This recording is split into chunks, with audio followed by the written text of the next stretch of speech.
Hello guys, in this video I will show you how to fix Snapchat camera problem. As you can see right now, I don't have a problem, but if you have it, let's get jumped and follow my steps.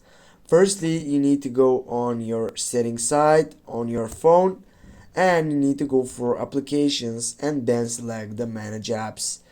Right after that, on the search box, you need to type for the application. In this case is Snapchat. Click on Snapchat and then you need to go for app permissions. Here, as you can see on the camera on the first side, if it's don't allow, for example, or if it's on the second side for ask every time, you will need to go for allow only while using the application. Now get back.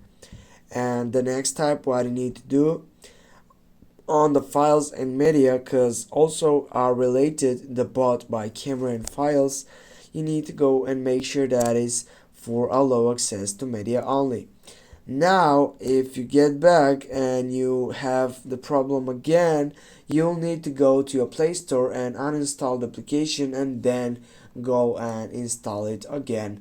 Thanks guys for watching. Don't forget to hit that like and share the video. I hope that helped you this section of video which was explanational, and see you soon guys.